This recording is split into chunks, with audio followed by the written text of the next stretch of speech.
welcome back. You tune in to the HBC Nation Radio Show and HBCU Smart TV. And today we're so blessed to have joining us for this very special segment our good friend, Dr. Harry L. Williams, President and CEO of the Thurgood Marshall College Fund. And today we're going to be discussing the Thurgood Marshall College Fund's official statement on President Donald Trump's proposed FY 2021 budget. Again, Dr. Williams, welcome to the show. Thank you, Brother Ray. I love the new technology. I love the visual that I see here, and I'm excited about being on your program. Absolutely. Again, thanks so much. It's all about making it right because we're HBCU smart. Amen. Got it. Yes, sir. Yes, sir. Okay, the administration, they put forth the FY 2021 budget, and they've been consistent with the commitment not to cut budget items of particular importance to HBCUs, despite making cuts to the domestic programs pretty significantly. What's your take on the proposed budget and any concerns there for HBCUs? Well, as you stated, we didn't get any significant cuts. Actually, we kind of staying relatively flat. And in this economy, flat is good. Yeah. Our schools are not seeing any significant increases, but the bottom line, there is a possibility of some happening because, as you know, the president, he gets the first shot at the budget, and then it goes to the members of the House and the Senate, and then they get to add their 2 cents worth in it. So there is time for us to look at opportunities for some increases in a very meaningful way for our schools. But the good news, there's nothing in there significant in terms of cutting in terms of the major programs.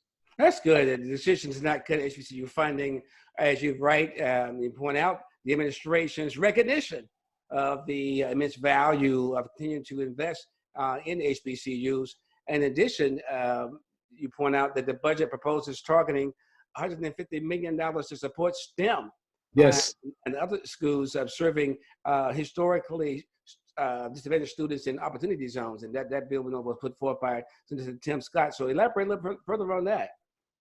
Yeah, I tell you, as you know, STEM is a big initiative in this country, and to see this in the president's budget is very consistent with the priorities for the nation. And we want to see more of our students, underrepresented minority students, particularly students attending our HBCUs, to benefit from this, because we feel very, very confident that we have the talent on our campuses. And there's another incredible opportunity because they're targeting students who are in opportunity zones. Right. As you know, some of our campuses are in the heart of some of these opportunity zones. So to see this emphasis for disadvantaged students located in opportunity zones is very positive and encouraging. Kudos to Senator Tim Scott, who really put forth that particular bill regarding opportunity zones, and we're looking forward to seeing how this all plays out now that it's tied into the 2021 budget and with HBCUs and this STEM initiative. Now, one thing you did point out that you were concerned with in some way that it's a very positive direction and the positive decision not to make any cuts, but there were, if there's some things that could happen that we are concerned that could be of material harm for HBCUs, and that comes down to proposing to eliminate the federal supplemental equal opportunity grant program and cutting the federal work study program in half. That could have a particular impact that could cause some harm to HBCUs if that actually came to pass. Yes, that's true. And not only HBCUs, this could harm minority students in general attending all the public and private universities in the country. So that is something that we're going to work with our members of Congress to try to get restored. I mean, this has been sort of consistent with the budget coming from the president as it relates to FEOG, the Federal Educational Opportunity Grant Program. They've done this in the past, and by talking to the negotiators who work with kind of going through the budget, we've been able to get those funds back in because they do play a critical role for students in terms of their ability to stay in school, their ability to have these dollars to get additional supplies, for the students while they're there. So they do play a critical role, and they're sort of like last chance dollars for some of our students. So we're gonna work really hard to try to get that back in if we can. And I feel, based on what we've been able to do in the past, that there's some positive energy around that. Mm-hmm. You saying would relate to our concern about the Pell Grant program, you think also, even though we're looking at the combination of expanding the eligibility of Pell Grants and short-term education programs by also cutting it simultaneously with $3.9 billion from the Pell surplus. As you put out, that stands to put the long-term viability of the Pell Grant program in jeopardy. And of course, and I love how you do this, Doc. You get right up front to address your concerns and your issues. Same time, the things have been going smoothly, but it's kind of been consistent in how they've been putting things forth. But as you said before, the Congress, they get the opportunity to sit down and mark it up, and typically things have been working out in our favor. Would you agree? Absolutely, absolutely. And as you know, that surplus is critical. That's sitting out there, and we would love to see a bigger increase in the Pell. That would be great. Mm-hmm.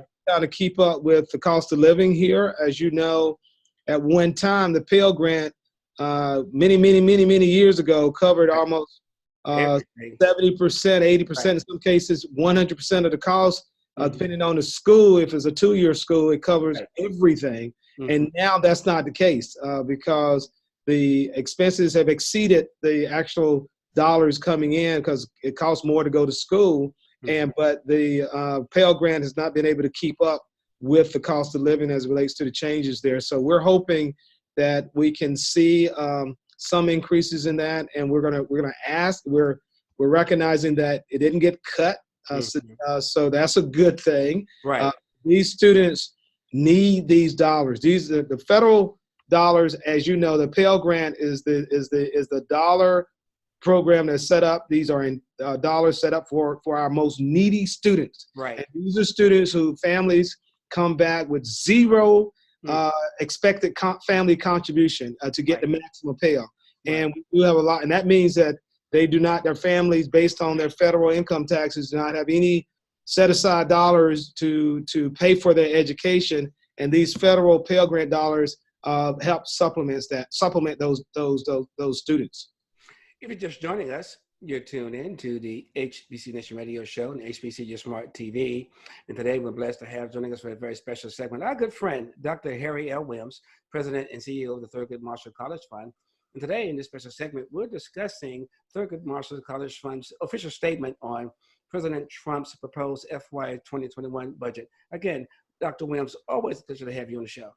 Thank you, Brother Ray. And one thing I want to acknowledge, and we haven't, I'm sure you might have this on your agenda, but as you know, the president did sign the Futures Act, which was huge lift to our schools. And that's permanent funding, $255 million for 10 years that automatically renews over that. And that's something that is very, very significant because this is law now. And this was what we were pushing for. Actually, we were pushing for a 2-year extension on that, but we were able to get a 10-year commitment.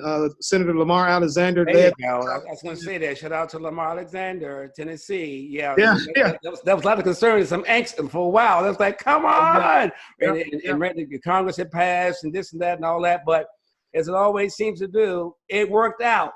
It did. But you know what? One reason why I think it works out is because of the Thurgood Marshall College Fund and your leadership and before, you continue to work very constructively with the White House and the Congress. And we appreciate that, Doc. You really do, man. Thank you. It takes that, and particularly the climate that we're in and all that, but because of your diligence and your commitment, as I said, and you point out also in your piece, to work constructively with the White House and the Congress to ensure that we strengthen the programs vital to HBCUs and PBIs. It's making a difference, and there's a particular momentum, as you point out, that you can build upon that we have seen over these past 3 budget cycles. Absolutely. And one thing I want to acknowledge up front, it was TMCF. We were out front, but we had other partners out front with us. UNCF played a critical role, as you know, in being there with. We were all in there together. Right. NPO played a critical role. I mean, we worked with the Hispanic Serving institution, Native American institution. We all came together for this, and that's just what it showed, that we're stronger when we're one. Exactly. And we come in together as a team, and it was a total team effort behind this, and we kept the pressure on because the deadline was approaching where those dollars were going to be, students were going to need them. Oh yeah, making decisions on whether or not they were coming back to school. Yeah, and people were talking about laying people off, so it was critical to get those dollars back in. Yeah, it got real tight for a little while, man. It did. and you helped too. I mean, you really did. Your radio program helped. You personally helped. Absolutely. Well, we're out here advocating. That's right. It Absolutely. takes effort. That's what we're doing. What we're doing right now. Yep. Because as someone said, teamwork makes the dream work. That's it. That's it. Said that. Now we're blessed. And just the other day, you dropped a piece and you published a piece in ACT, the Center for Equality and Learning, a piece entitled "The Role of HBCUs in Our Nation's Success." And that piece, and that's really powerful, good stuff. It really ties into our discussions today about the budget. The role of HBCUs, and that's why we advocate what we do. So let's kind of talk about that a little bit, and what you spoke about in that particular piece, the role of HBCUs in our nation's success, and why it's important that we all understand that. So we were asked to do an op-ed piece for ACT and their platform, and it's a new platform, and we wanted to highlight the significance of HBCUs, and we wanted the world to know this. And by using this blog, we were able to tell the story associated with the successes that's happening on our campus, successes that continue to happen that some people may not be aware of. So this op-ed piece focused on that. It focused on the way our schools have played a critical role in this country in helping this country out, and it was well received, and it's something that I think that we're going to do more of in terms of getting the good news. I mean, getting the good news out that's happening on our campus, because there are more good things happening than not.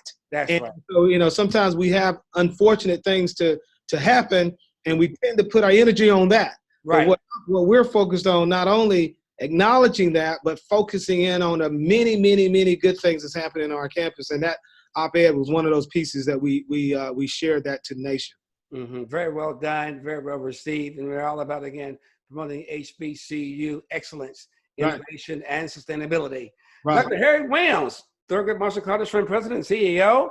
As you know, Thurgood Marshall College Fund was established in 1987 and is the nation's largest organization exclusively representing the Black college community. Again, thanks so much for taking time out of your busy schedule to join the broadcast today. And shout out to our good friend, Paris Bernard, who always makes sure that we stay in the loop. We appreciate you guys. Well, Brother Ray, before we close, I want you to know we're having our annual fly-in next week, where we're bringing in 30 of our presidents in to meet with members of Congress. It's going to be a 2-day event. Congressman Bobby Scott, Congresswoman Almond Adams. We're going to do a fireside chat. So it's going to be a great event for our campus school. Okay. Well, we're just getting the notifications so we can be there, we can cover that and make sure that we put it across our networks, and looking forward to being the nation's capital with you for the annual Thurgood Marshall College White House HBCU Presidents and Chancellors Fly-In. That's it. On the hill. So looking forward to being there and seeing you. And thanks again for always keeping listening to us, Doc. Thank you to your team. Great work. Okay, appreciate it. Take care. Until next time. Take care.